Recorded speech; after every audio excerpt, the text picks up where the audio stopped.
All right. Thank you guys so much for coming. This is a great honor for me. I've been kind of dreaming about this moment for 3 years, and a lot of training and dedication has gone into preparing this talk. So we got a lot to cover today. Now, essentially, my role in chiropractic school was setting this upper cervical and understanding why the work that we do has the effects that it does. And through understanding how the upper cervical complex works and understanding the pathologies associated with the subluxation, it gave me a deep, deep fear of the atlas subluxation content, and that is what motivates me towards efficient removal of it. And efficient removal and maintenance of the removal of the subluxation is what brought me to Advanced Orthogonal, because I believe this is the best procedure we have for getting rid of this thing and making sure it goes. And that's my motivation, it's because I'm so afraid of it. And my goal today is to make you afraid of it too. So basically, when I was in chiropractic school, I was already studying the upper cervical work, but Dr. Carrick came to Life West, delivered a 1-hour presentation about functional neurology, which really piqued my interest. So I started doing his neurology program on the weekends while in chiropractic school. I did that for about 2.5 years. Graduated chiropractic school, got my diploma in neurology, moved out here, and I've been here for 8 months, and it's been quite of a journey. So we got a lot to cover. I could go on for about 3 hours, but we only get 1 hour. We got a lot to cover, not much time, so go ahead and buckle your seatbelts because we're gonna get going. It's gonna be fast. So this is the first one. Our perception of our universe is not a true representation of our physical universe, but a mental construct composed by our mind's interpretation of all of the integrated nervous input available to it at any given moment. And that's so neat, because what I see isn't the same as what you see. What we think about this world isn't actually what's happening in the world. But through different receptor systems all over our body, we're able to gather information about the world. And all of that goes through these thousands of nerve fibers into the brain, and that's where we form our perception of what is actually happening. And everything you'll ever feel, experience, think, all of it happens in the brain, okay? If you stub your toe and the toe hurts, you don't actually hurt your toe. Areas in your brain representing the somatosensory maps of that toe are what are lighting up with this pain, and that's where you actually feel it, is in the brain. Everything happens through the brain. And this is the most amazing structure in the universe, because it is 100 billion neurons.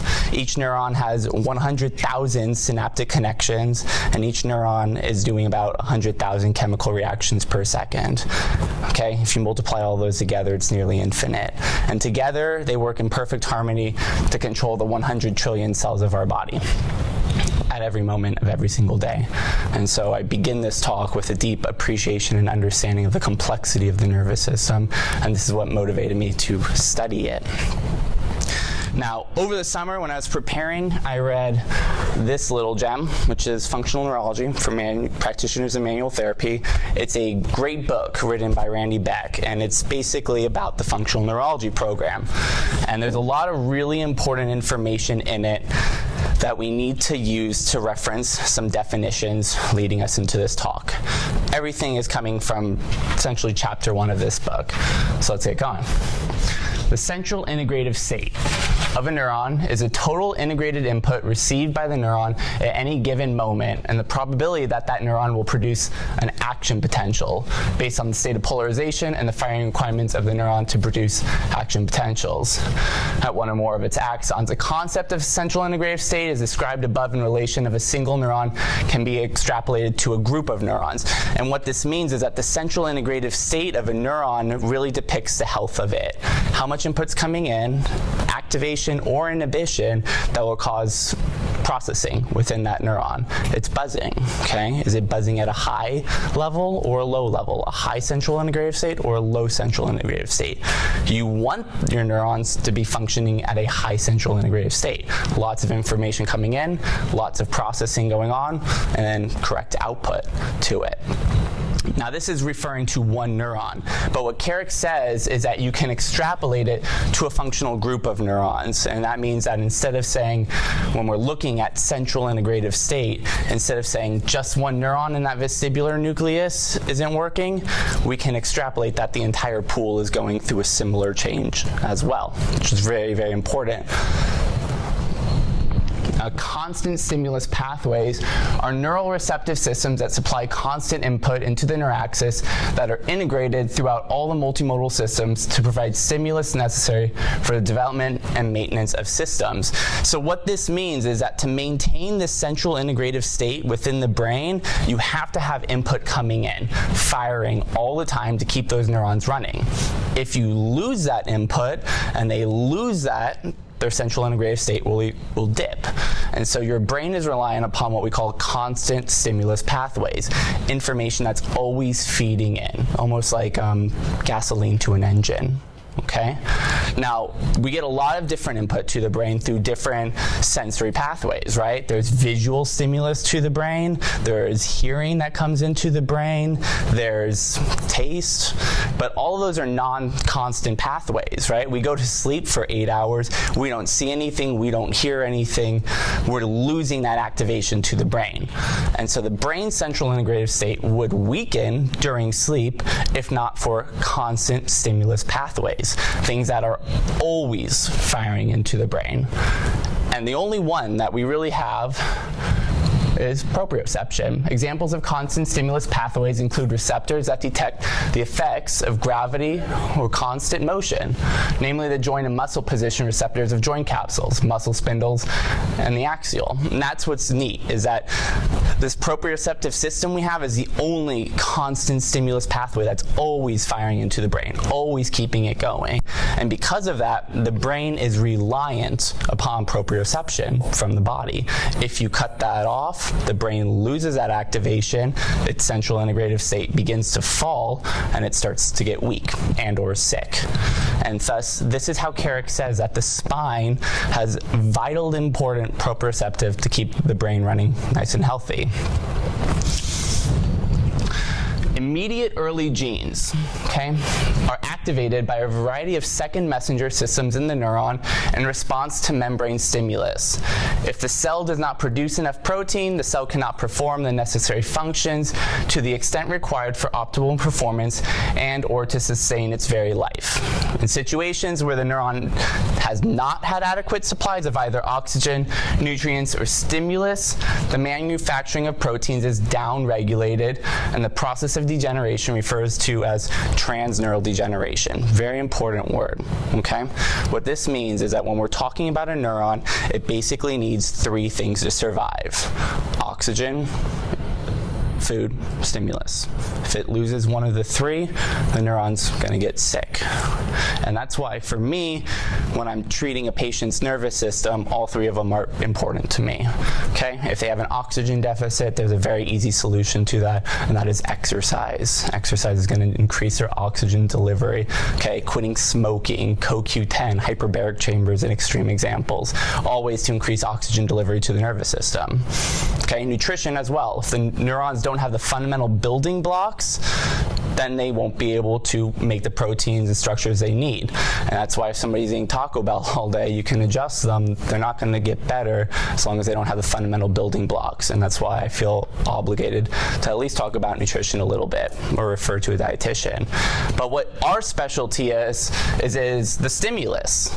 And the stimulus is very important because when one neuron releases neurotransmitters at the surface of another neuron, that activates second messenger systems. Okay, there's receptors on the surface that capture that, and they start to release a protein into the cytoplasm, which goes into the nucleus of that neuron, and that starts to activate the DNA. And what it does is it causes the DNA to start cranking out proteins that you're going to need to use for every function of that cell, every function of that neuron. Okay, maybe it's going to upregulate neurotransmitter production, maybe it will upregulate proteins that are transferring ions in and out. But either way, when we stimulate a neuron, we get these immediate early genes to start replication of proteins, and those proteins are vital for the health of that neuron. Okay?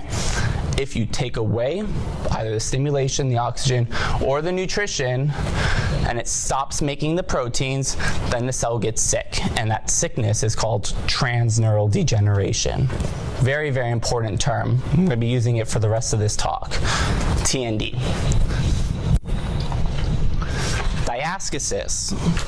Diascasis refers to the process of degeneration of a downstream neuronal system in response to a decrease in stimulus from an upstream neuronal system. So the classic example in neurology is a stroke of the left cortex. Okay, left cortex sends a lot of information to the right cerebellum.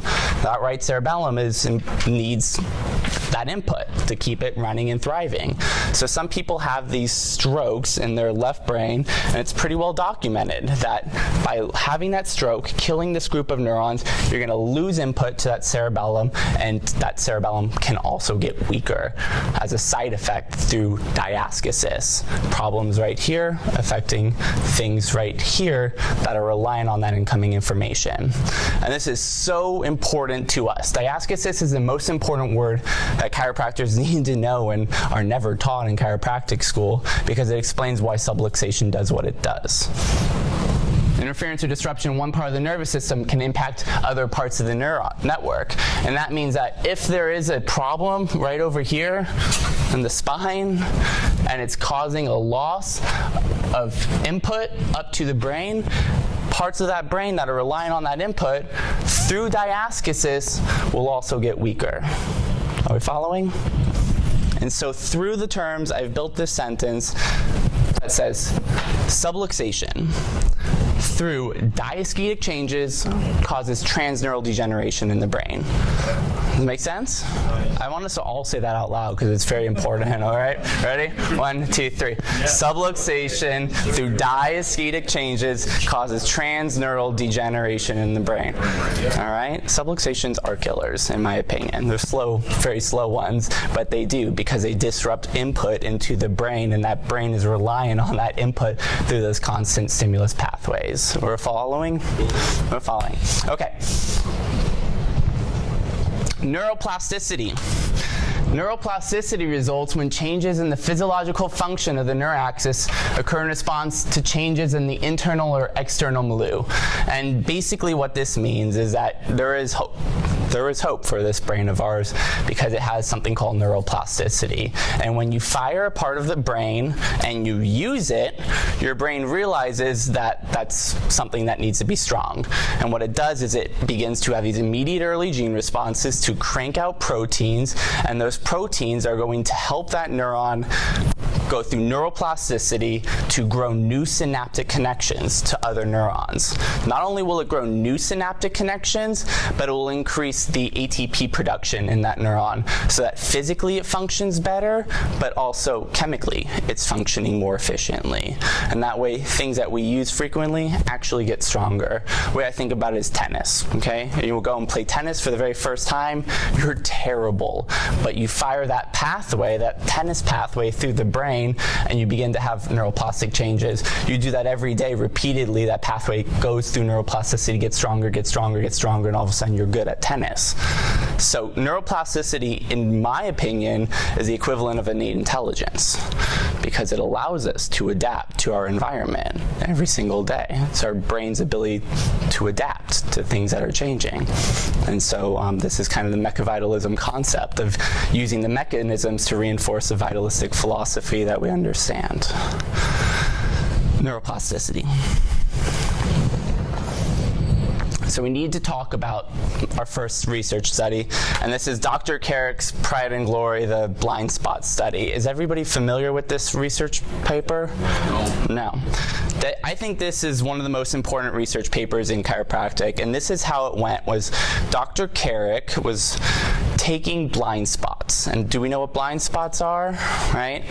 Every person, you have your optic receptors, they gather into that optic nerve and exit the eyeball on the medial surface. And where that optic nerve is exiting, there are no receptors there, so you're actually blind. Right, exactly. So everybody, if they close their left eye, slightly, about 30 degrees to the right, they've got a blind spot right about there, okay?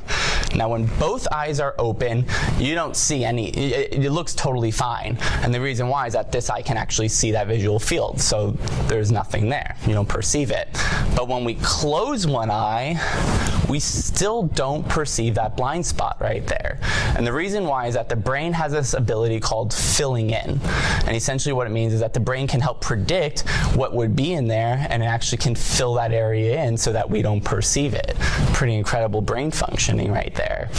But this blind spot of ours is particularly susceptible to the color red. It doesn't do red very well. And so Dr. Carrick, what he would do was he began measuring the size of the blind spots on people. We would have them look at a point, he would take a red dot out here, it would disappear, it would reappear, and he was able to graph the size of the blind spot on each side for these people. Now he did this about like 500 times, and the first thing he proved was that measuring blind spots is reliable and reproducible. Okay, it's a good procedure to do. Then what he started noticing was that they were asymmetrical. A lot of people had a larger right blind spot or a larger left blind spot, and that didn't exactly make sense because the optic nerve is the same size on both sides. And this is what he started to understand or think, was that if the blind spot on the right was bigger than the one on the left, it was because this left brain was not efficient at filling that one in. And so that this left brain had a lower central integrative state than the right brain. So what Dr. Carrick did was he began a series of manipulations. Essentially what he would do was he would adjust C2 on one side using a diversified type adjustment, okay? My opinion, I think he chose C2 to thwart upper cervical chiropractic. He didn't want to actually just give it to us that easily, but nonetheless, if you're doing a diversified adjustment on C2, you're going to move C1, right? There's ligaments in there, there's muscles holding it together. Exactly. And so what he started to understand was that if they had a large right blind spot, they had a decreased left brain. And when he adjusted their neck on the right side, he would cause input to that left brain, and its thalamus would start to function better, and the blind spot got smaller, reproducibly. If they had a large right blind spot, adjusting on the right made it get smaller. Alternatively, if he adjusted on the left side, what would happen was that input would go to the right brain, and it would cause the frequency of firing in that right brain to go up to make the discrepancy in brain activation bigger, and then the blind spot got larger. And that's what he found, reproducibly. If you adjusted on the same side of the large blind spot, it got smaller. If you adjust on the opposite side, it got larger, okay? And so there's a lot of really important things we can glean from this study. First of all, Professor Carrick discovered that asymmetrically altering the afferent input to the thalamus resulted in an asymmetrical effect on the size of the blind spot in each eye. This was attributed to an increase in brain function on the contralateral side due to changes in thalamocortical activation. We'll get into that in a second. That occurred because of multimodal sensory integration in thalamus. The stimulus utilized was a manipulation of the upper cervical spine, which is known to increase the frequency of firing of multimodal neurons in the areas of the thalamus and brainstem that protect the visual striate cortex. And again, this is referenced out of that neurology textbook I was talking about. And it's really important because what he's saying is the reason that blind spot got smaller was because we use one type of input. We use sensory input. We inputted the thalamus, and the thalamus is an egg deep within the brain where all sensory input except for smell goes through. Vision goes through it, hearing goes through it, taste goes through it, smell doesn't. But motion does, proprioception does. By using a proprioceptive stimulus, he inputted that thalamus. The thalamus as a whole began to fire at a higher central integrative state, and because of that, it was able to substitute in that visual deficit. And this is so neat to us because it says a lot of things. So first of all, what it says is that input in one receptor-based system can influence perception in another receptor-based system, right? If touch, proprioceptive input, can alter vision, could it alter hearing? Could it alter Harvey Lillard's hearing? And that's what I think happened. I think BJ got lucky. Or DD got lucky, and he afferented that thalamus. Thalamus got more effective, although that thalamus was functioning high enough for that input through the auditory nerve to actually pass through the thalamus into the temporal lobes for perception, and Harvey Liller got his hearing back. So I think that's our first mechanism right there to understand that. The second really important thing that this says is that sightedness matters. It's not okay to do the atlas on both sides. It's not okay to do it on the wrong side, because that will make the brain deficit worse. It's important to get on the right side. And we're also really interested in adjusting the atlas on the correct side. Because what happens if they have a right atlas and you adjust them on the left? Subluxation gets bigger, and their nervous functioning gets worse, right? And this led me to a theory of tying in brain hemisphericity with atlas laterality, and I strongly believe there could be a correlation between the two of them. Right atlas, decreased left brain function, larger blind spot. It's something that we need to research into the future, okay? But sightedness matters. The last thing was that Carrick left this study kind of open-ended. He said, we don't know exactly why that blind spot got smaller. There's two possibilities. Possibility one, the adjustment created stimulation which caused an increased afferentation to that thalamus, which increased its central integrative state, right? We use a stimulus to cause activation to create short-term plasticity. Or was there a lesion that was causing that blind spot to be asymmetrical, and the adjustment removed that lesion, and that is what caused it to go back to normal? Very interesting, because he wasn't able to answer it. Nonetheless, he went with the first answer. It was stimulation. That's what he decided, and off of that, he built the realm of functional neurology. And functional neurology is all about trying to identify a breakdown in a pathway, use one type of sensory stimulus to input that pathway to get it to start firing better. But there's a problem with that, and the problem is that it's an allopathic approach, because you're not identifying the cause of that weak pathway. And so if you don't identify the cause of the weak pathway, you just come up with a therapy that can mask it. The pathway will always be weakened, and you'll have to do that therapy for the rest of your life. Nobody wants to do therapies for the rest of their life, okay? His therapies range from visual stimulation to spinning to adjustments to smelling different candles. Like, it's all over the place. But it's an allopathic approach, and I didn't go for it because I believe that the null hypothesis was true. I believe that there was a subluxation in that person's neck. He removed the subluxation, which normalized function, and that created proper input into the brain, and that's what brought the brain back to balance. Very different there. And because of that, I'm going to work on reinforcing that the subluxation is real, that it causes problems in brain function.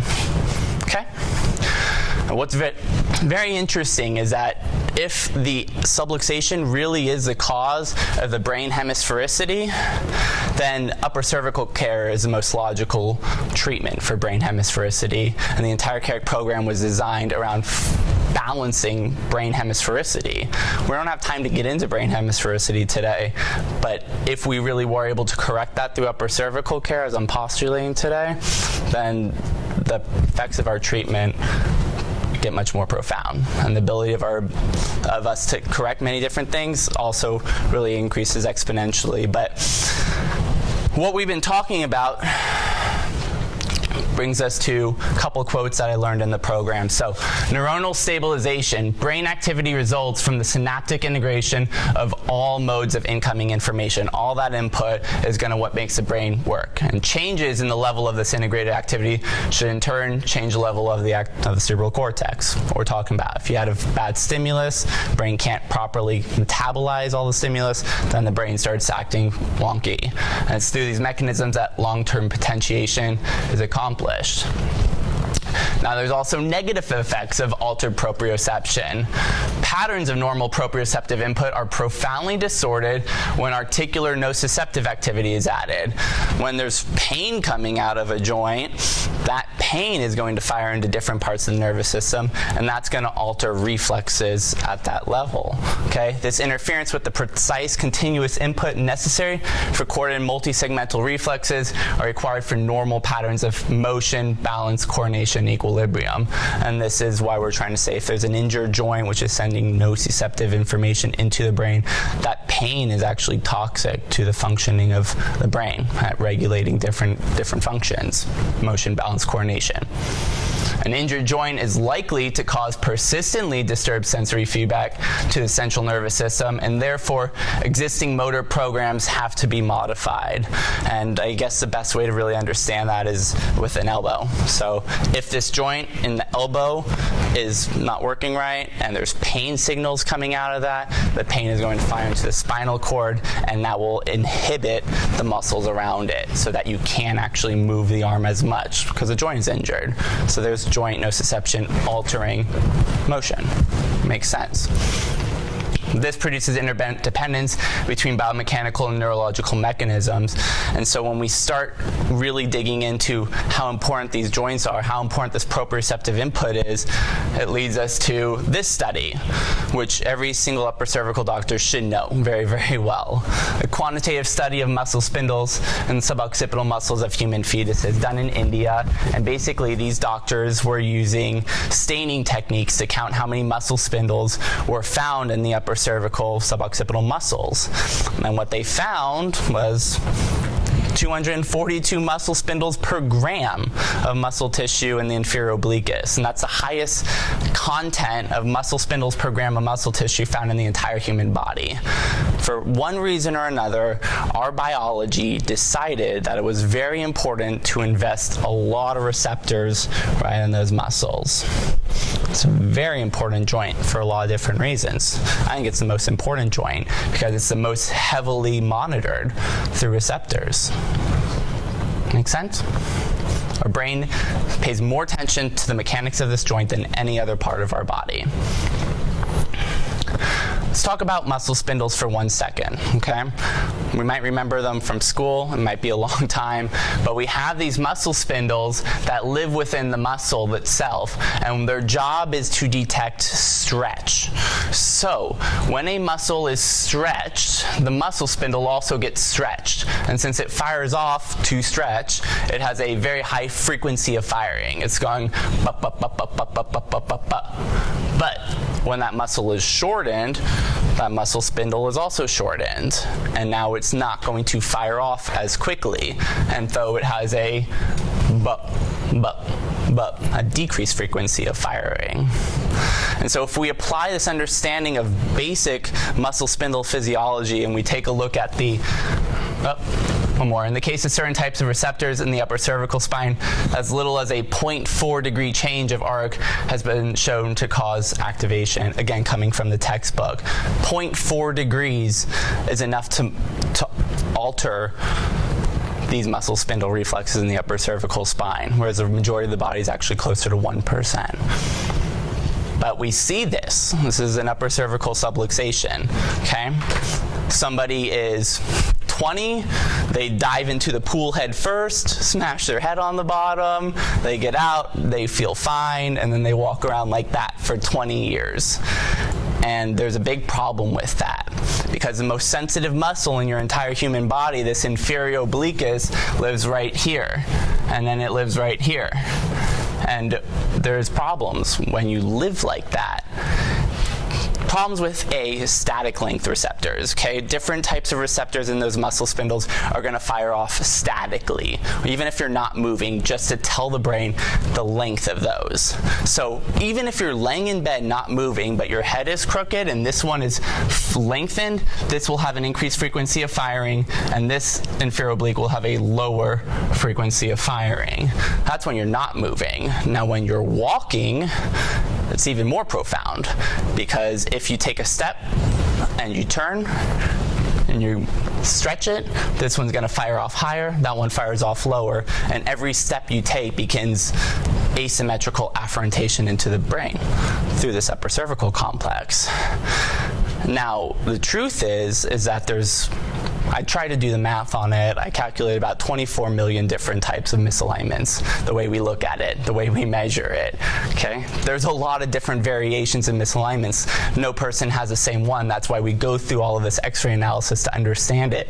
But because of that, some people might have a C2 that's rotated this way, which is really stretching that guy. Or this one could be really stretched and that one's short, or they could be all over the place. But either way, their subluxation is going to have a unique effect on the asymmetrical firing of their muscle spindles. And because of that, it's impossible to really predict how this subluxation is going to disafferentate their downstream neuronal pools and affect their quality of life. You can't apply allopathy to the upper cervical complex because we can't really predict the outcomes of a misalignment because there's too many receptors, too many nerves. Okay? But when we do our procedure and we do our best to restore them towards orthogonality, we balance these muscle lengths, and then they have balance input back into the brain. Okay? Now, one more thing I want to add to this is that, let's say this inferior oblique is shortened and those muscle spindles aren't firing off as frequently, okay? Their pools, neuronal pools downstream that are reliant on information from this very important constant stimulus pathway, they receive less input. And because they are not being stimulated as frequently, they have less immediate early gene responses, they start to lose protein manufacture, and they begin to go through transneural degeneration on the understimulated side. Now, this side, which is stretched, which is firing off way too frequently, is having way too much input to that side of the brain. And what that causes is actually aberrant neuroplasticity changes. That part's getting too much stimulation, that pathway is getting fired off too much, and it starts to go through neuroplasticity when it shouldn't. It becomes too efficient, and you enter the state of neurologic windup, where one side of the brain is wound up from too much stimulation, the other side's wound down, transneural degenerated from the lack of stimulation. To know what's going to happen, how this manifests in the human body, we need to understand the postsynaptic pools to the upper cervical complex. Where is this information actually going will decide what areas are going to get messed up by it. Okay?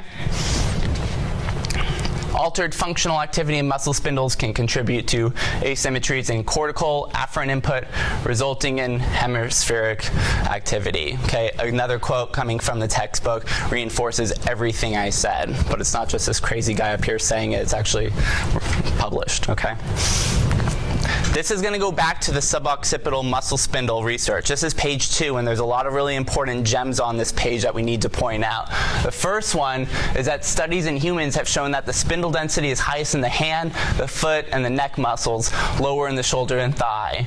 Okay, medium in more distal muscles of the arm. So again, it's saying that the highest spindle density is going to be in this upper cervical. Hands are so important. They're very receptor-laden. The reason why is because they're our primary tool as human beings.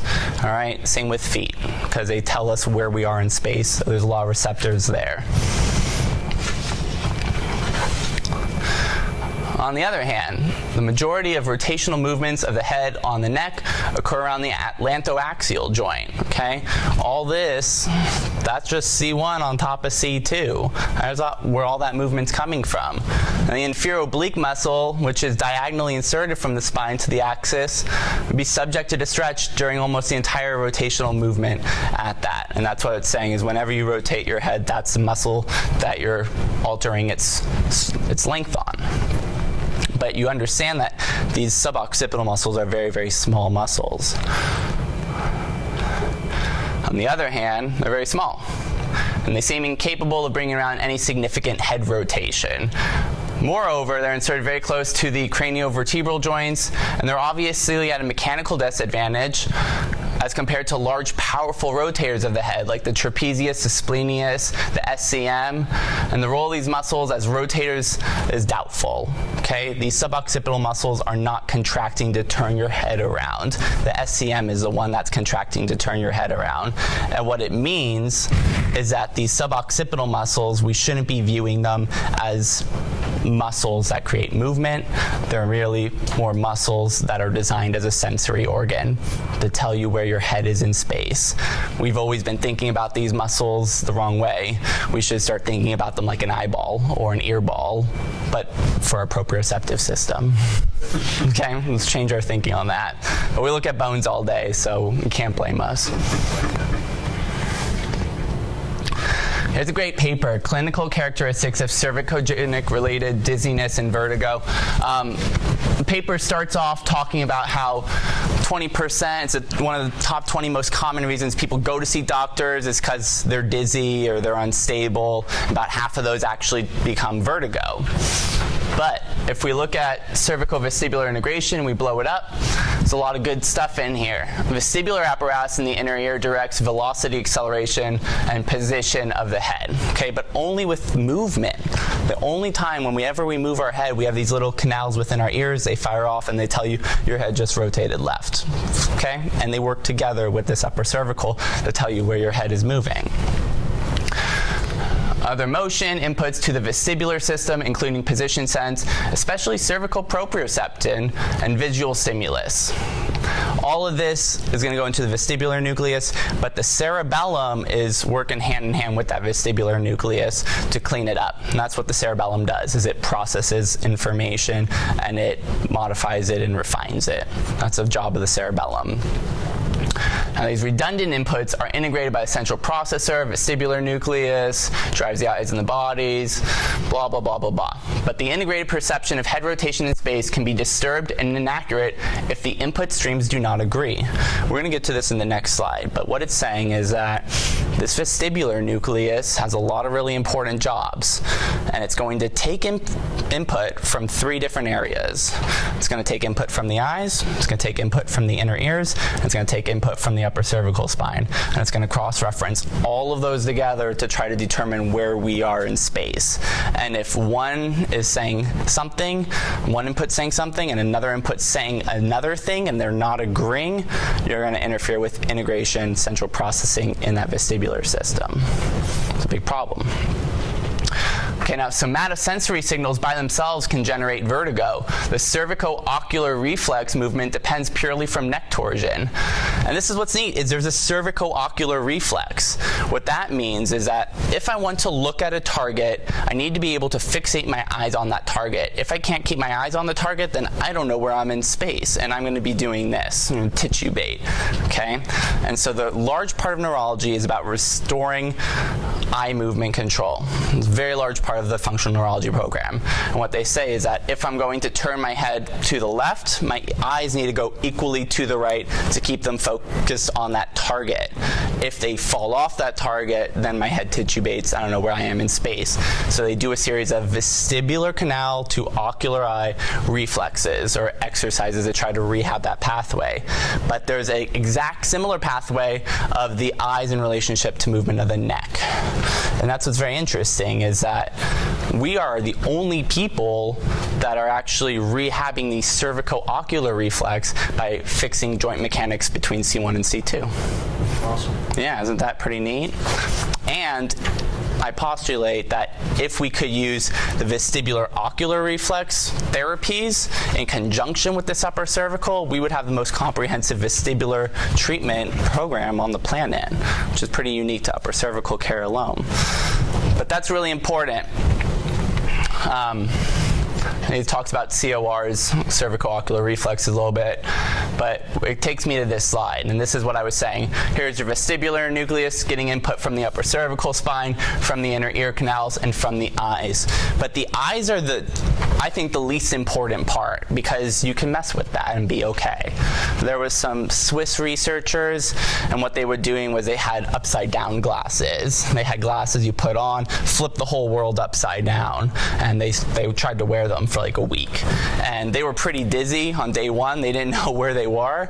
But by day 2, they had already compensated for it. They were in total perfect movement, they had total perfect balance, even though they were seeing the world upside down. And because that visual activity, the brain was able to compensate for that. And so I don't really think that an aberrancy in visual input is going to mess up your vestibular nucleus. If it really did, then all blind people would have like crazy scoliosis, and it's not true at all. These are the two major players that are going to input this vestibular nucleus and determine its functioning. And if they do not agree, then the processing within that nucleus becomes aberrant. And that can have a lot of changes on human health. A lot of changes, okay?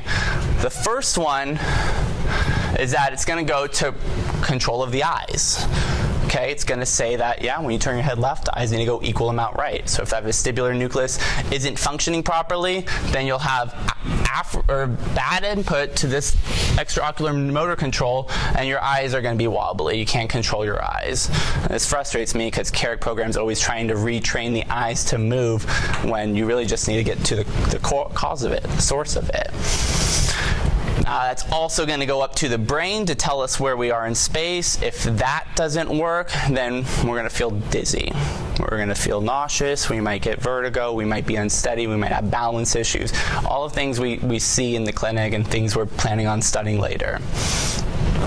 But the last one, most important one to us, is the output of the vestibular nucleus through the vestibular spinal tract to the spinal networks.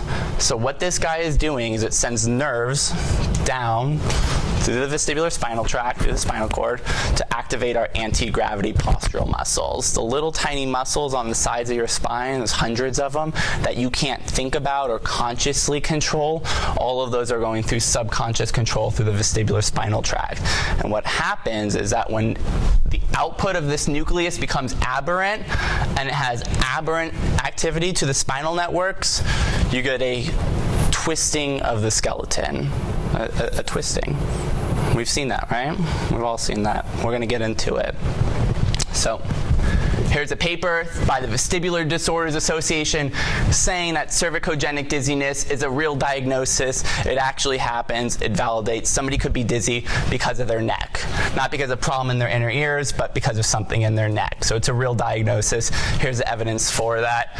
Here's another one through Oxford talking about cervical contribution to vertigo. Cervical vertigo is a real syndrome. It's a real diagnosis. It actually exists. Here's evidence within the medical field saying what we already say and reinforcing us, not working against us, but working with us. But this is what we see every day, right? Is that when their atlas is out and it's inputting that vestibular nucleus wrong, the central integrative state changes, its aberrant output becomes weird, they get all twisted up. Their spine gets all twisted up. And that hip raises and it pulls that leg short. And that's why we do our leg checks, because this is really a manifestation of poor vestibular processing. We fix the atlas, which normalizes functioning in that vestibular nucleus, and the legs balance out even. But this can create problems anywhere in the body, right? Okay, people say, Doc, I got low back pain. And I can say, I see, you're twisted up, right? Or they say, I got shoulder pain. And I say, well, look at that. That shoulder's lagging way down low. And every time you reach for something with tilted shoulders, you're giving yourself an overuse injury because your posture is off, because the vestibular nucleus has interfered with their posture. We go ahead, we get the head on straight, we normalize neuronal pools, and their output becomes normal, and things start to shift back towards neutral, which is really neat for us. And the second thing that's really important is that at the apex of this curve, maybe it's L2, maybe it's L3, whatever it is, that's the area that's going to have the most disturbed biomechanics, and that's going to be viewed as an L3 subluxation. And you can go ahead and you can, drop on it and blow it up and restore it to normal biomechanics for about an hour until the real cause of the problem twists them back up into that posture, and L3 is out again, and it needs to be adjusted 2-3 times a week for the rest of their life, because you're never dealing with the cause of the problem. Make sense? Cool. Okay, cool. So I think this actually really explains why we see successes with low back pain, why we see successes with neck pain, why we see successes with shoulder issues, is because we're balancing the vestibular system. I've kind of thought that if we could prove that we change leg length, and that alone, it would be a tremendous landmark for upper cervical, because there's a lot of medical doctors really focused on leg length inequality. It's a big problem. There's a paper talking about biomechanical implications of mild leg length inequality. And what do they say? If you got a short leg, it's going to mess with your gait, basically. And you see people walking around like this, they've got a short leg. And if you can get those legs to go balanced through whatever method you choose, it's going to improve their gait function, which will take strain off the musculoskeletal system. And there's doctors doing this. They're using a heel lift to make those legs go even, and they're seeing scoliosis is reduced. Okay, this is seeing a change in spinal when you change the length of the legs. Now, I think what's interesting is that the research is kind of inconclusive about relating a leg length discrepancy to a problem, because they're trying to say leg length causes low back pain, and the research on that's actually pretty unclear. Controversy about the effects of leg length discrepancy on low back pain. Some studies show that people with leg length discrepancies have a greater incidence of low back pain, and others don't. Some people have a short leg and they got low back pain. Some people got a short leg and they got mid-thoracic. It's different on different people. Everybody's a unique human being, so you can't really tie it in with that all the time. But what's also interesting about this little blurb I found on the American Academy of Orthopedic Surgeons is that they found differences in leg lengths in about, I think it's 32% of people had a short leg greater than a quarter inch.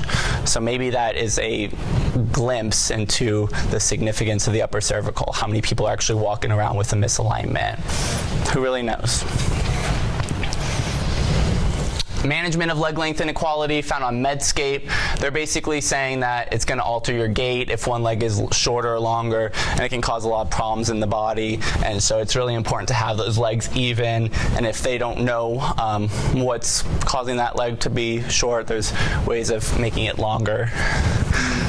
Yeah, that looks really comfortable. I mean, they go ahead and saw that fibula in half, pry it apart, and screw it all together. I mean, the rate of implications from a procedure like this are tremendous, but they're desperate to get those legs balanced sometimes, and they're willing to resort to things like this. So I think, if we could prove that we balance leg lengths alone, it would be huge for us, okay?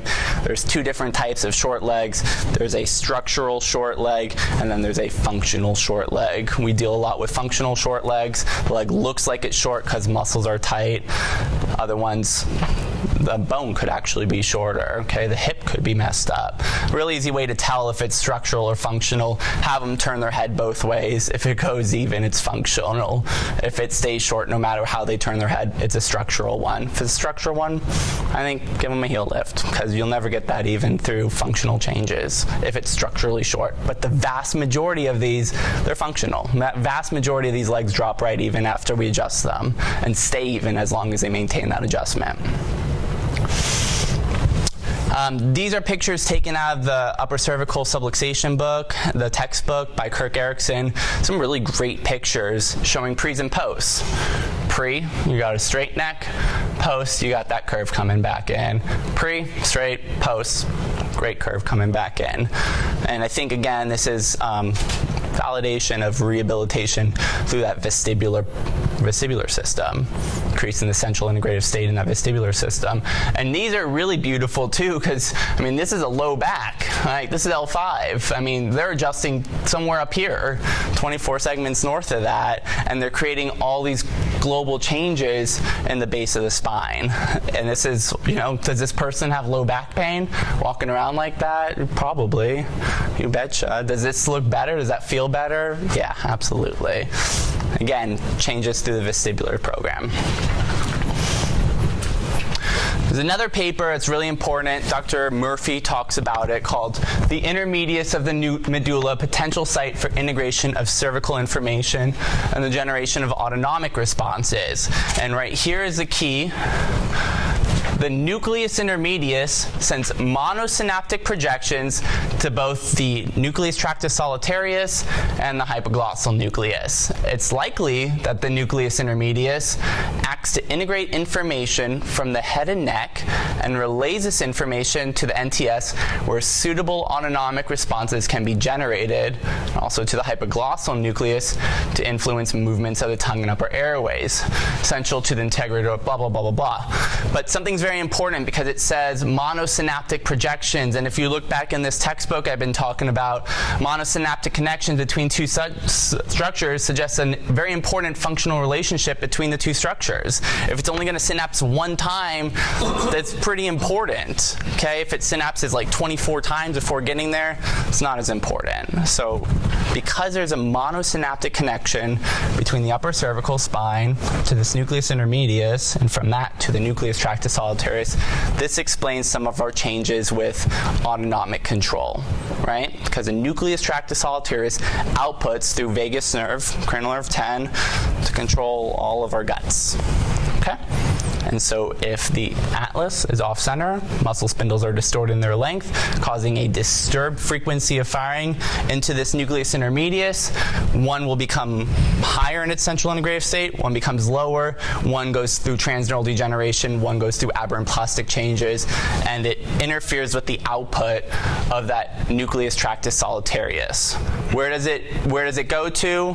Cardiorespiratory controls.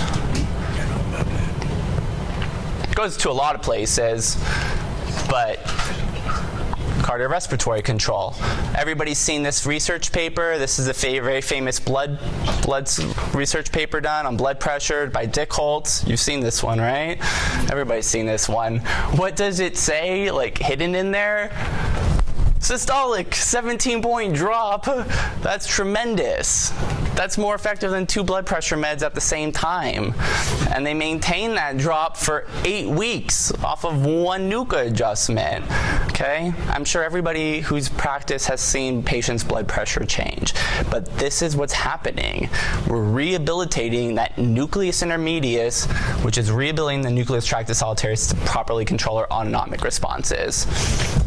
And it goes far beyond this, okay? It said hypoglossal restoration too, which is controlling neck and tongue. Maybe patients' tongues work better. I don't really look at it that often. But another research paper, which isn't the best done paper, but an interesting one nonetheless, the CD4 one. They're measuring white blood cell counts in AIDS patients under upper cervical care, and they found that their white blood cells got way better after doing the upper cervical adjustment. And if you know anything about lymphocytes, you know that they have receptors on them for norepinephrine. Okay? When you're in a sympathetic state and you're firing off norepinephrine, that sympathetic receptor, that sympathetic neurotransmitter, it inhibits lymphocytes. They're not going to go and fight an infection when you're trying to get away from a bear.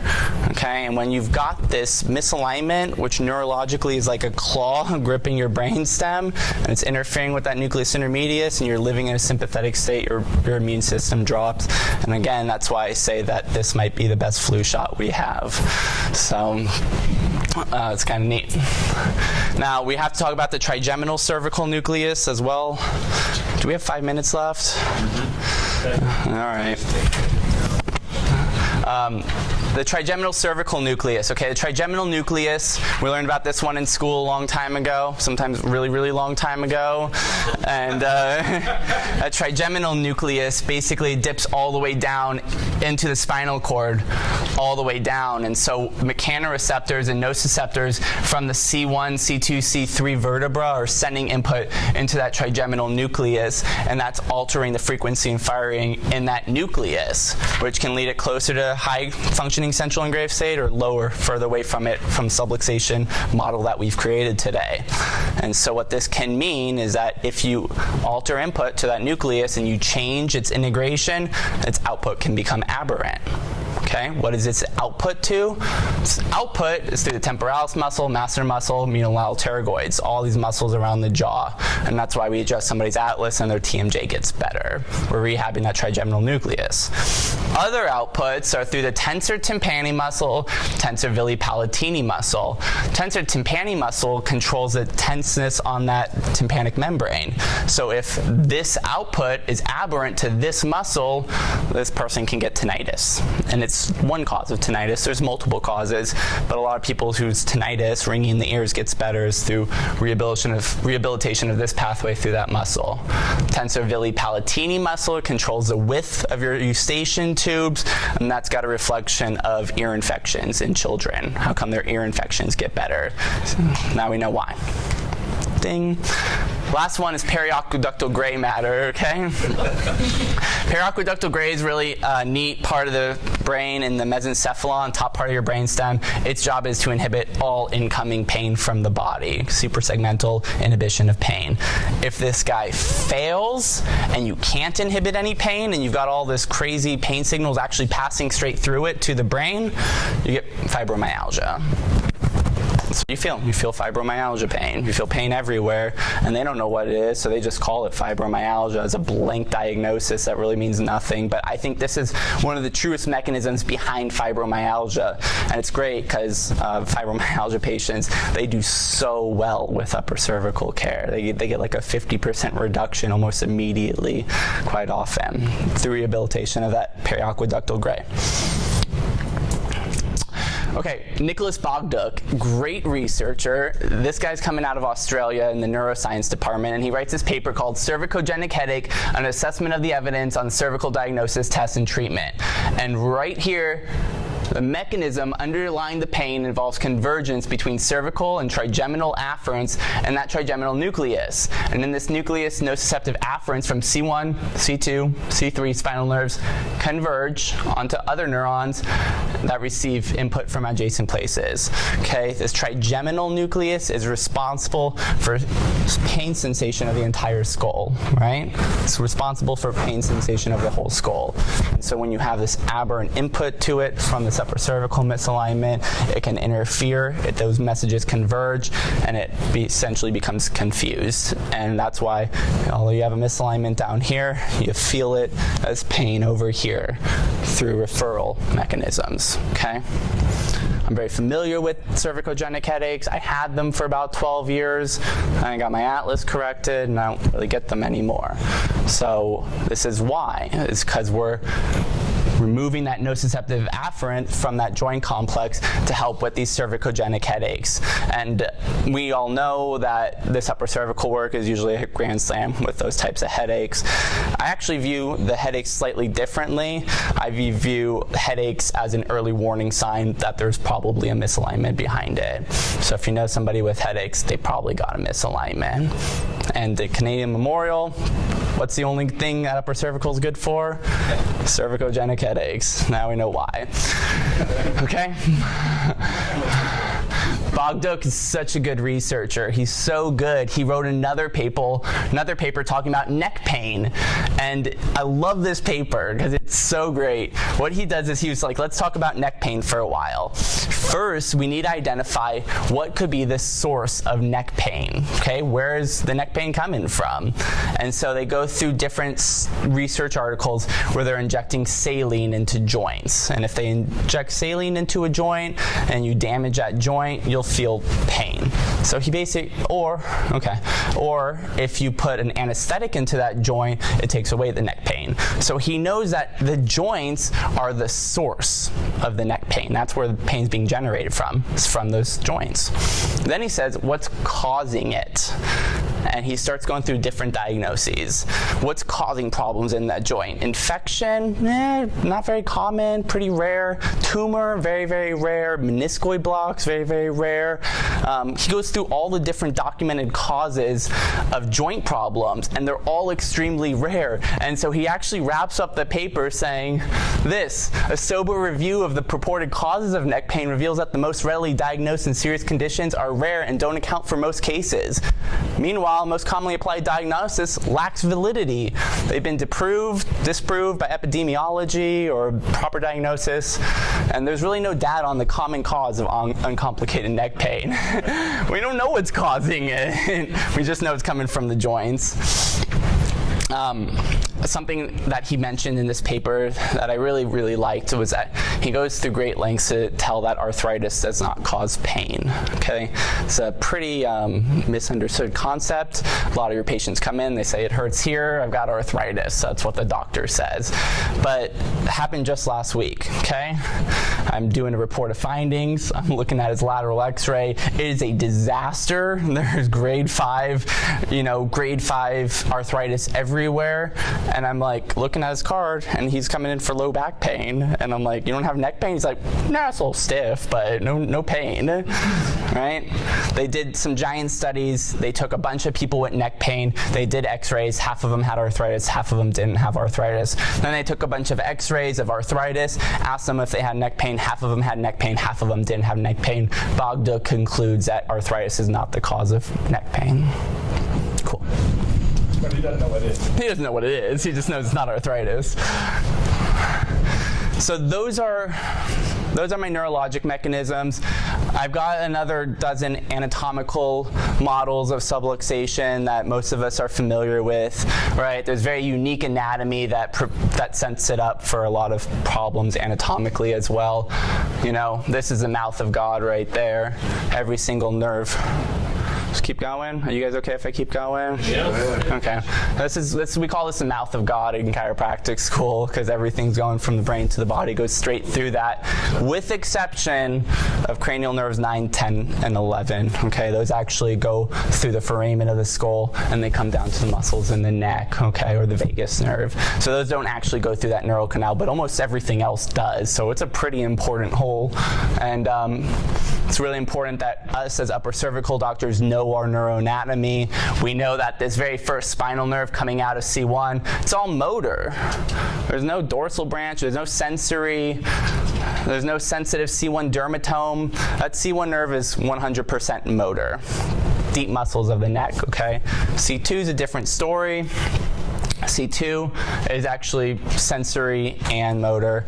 But when you look at this C2 nerve root, how it exits, it sets it up for problems as it exits between C1 and C2. Reason why is when we look at anatomic considerations, C2 nerve root ganglion, they found when they're measuring this ganglion that it's actually a really small little hole that C2 nerve needs to exit out of.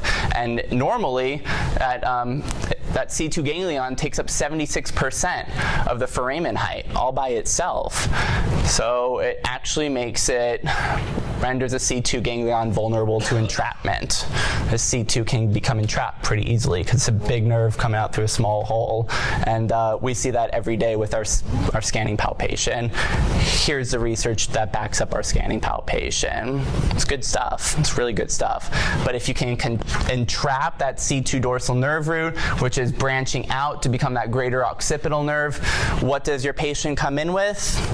Occipital neuralgia, skull cap pain. I had one about 3 weeks ago, one adjustment, and it was gone. It was awesome. Really cool for her.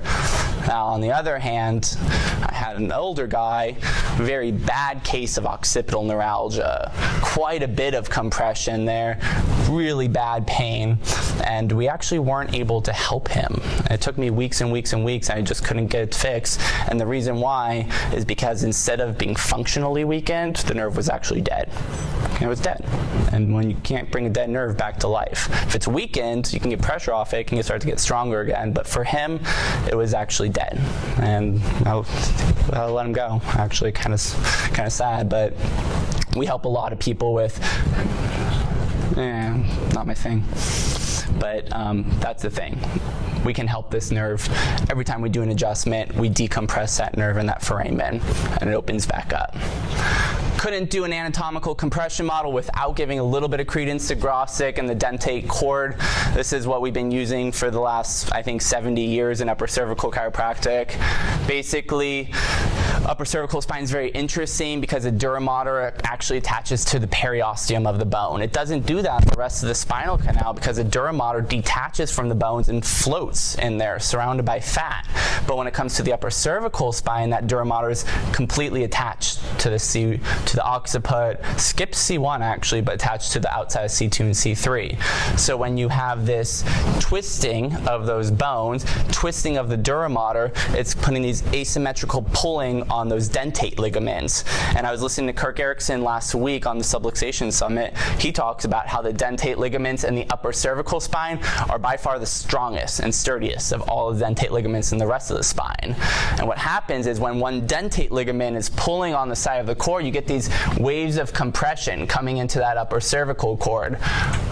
Waves of compression. And what happens is these compressions squeeze the capillary beds and you lose oxygenation to these ascending and descending motor tracts, and you can get pain in other parts of your body, essentially. And interesting is right here on this lateral part of the cord is the spinocerebellar tract, which is bringing up proprioceptive information for the rest of the body. And that can be interfered with through this dentate mechanism. Okay? We all know that one already. There's your vertebral artery coming up the neck through the atlas round to become that basilar artery. Basilar artery insufficiency is very well noted in the research. It exists. Could an anterior rotation of this atlas cause compression right there? Yeah, absolutely, okay? Here's one of our patients we saw here at the clinic. He basically, when he would turn his head, he'd almost pass out. And the reason why is you can see his carotid arteries look great on this MRA. Carotid artery looks great there.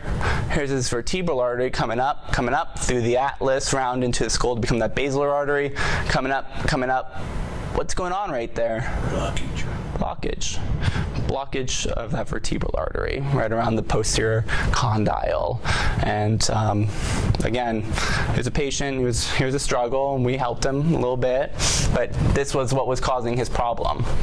And it's crazy when you get an MRA report that says normal, and you can see that. So it's crazy. Cerebellotonsillar ectopia, a very big thing coming out in upper cervical research. You guys need to see Scott Rosa to really justify the explanation of this, but there's a lot of things that say because we're upright human beings, the foramen magnum's on the base of the skull, okay? For the majority of animals, dogs, horses, foramen magnum's on the back of the skull.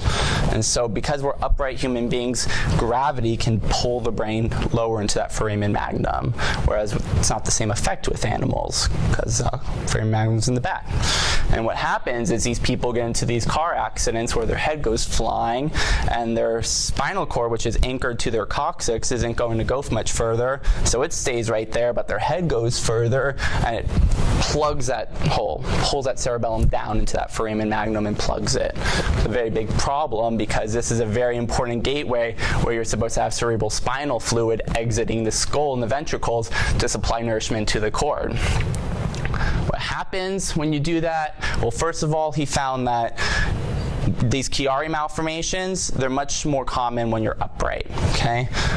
All the time we take a car accident patient, we do a supine MRI, and it looks normal. That cerebellum's way up there. But then we do an upright MRI, and boom, there's that cerebellum sitting in the middle of that foramen magnum, plugging it like a cork. The incidence jumps up in the post-traumatic groups, the trauma groups. When they're supine, 5.3 of them have these, but when they're upright, it jumps up to about 23%. So they're very common, actually. Very common that people are getting these after these traumas, where that starts to herniate. But the problem is that's going to interfere with cerebral spinal fluid hydrodynamics. Great research paper, about 33 pages long, but it's written by Damadian. Damadian's the guy that invented the MRI, right? And he's the one behind this research saying we're finding a higher incidence of CTE, all right, cerebral or Chiari-like malformations, okay, but acquired Chiaris. True Chiari you're born with. These are acquired trauma-related Chiaris, and they're very common in these groups, and it's interfering with hydrodynamics in the brain. How that cerebral spinal fluid is draining, which causes pressure changes in the brain, which can lead to multiple sclerosis, right? Chronic cerebral venous insufficiency in patients with MS. These MS patients are having difficulty draining the brain out because something's going on near the cranio-cervical junction. And then this other group very recently in Italy did this study where they were actually measuring laterality. They would do an open mouth and they would measure right or left and its influence on cerebral spinal venous insufficiency, the ability of the brain to drain. And they found that the people with a right laterality or an anterior intrusion had a higher incidence of problems draining the brain and a higher incidence of multiple sclerosis. What happens? You adjust their atlas. If you're lucky, that cerebellum pops back up into the skull. Cerebral spinal fluid can properly drain out of the brain. Pressure goes back to normal, and the multiple sclerosis lesions you see on the MRIs disappear almost instantly on a pre and post MRI, depending upon the chronicity and other factors. So I think that we're like the up and coming next best bet for multiple sclerosis patients, and there's a lot of case studies out there showing we can knock it out of the park with them too. So what does this all mean?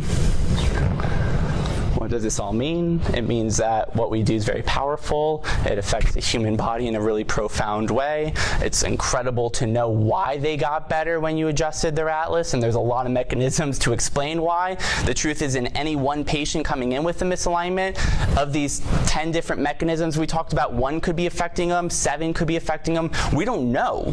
We don't really know how they're being affected from that misalignment. All we know that's interfering with their life. But you can't tell the patient all the stuff I told you today, because you'll lose them.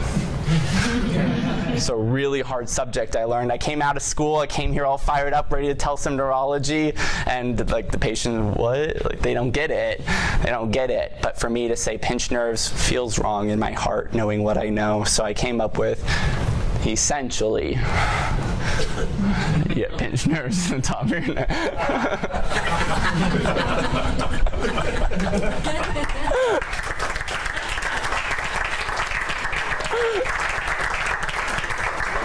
I couldn't have done this presentation without the love and support of my partner, who's been there even when I come home late. He never judges me.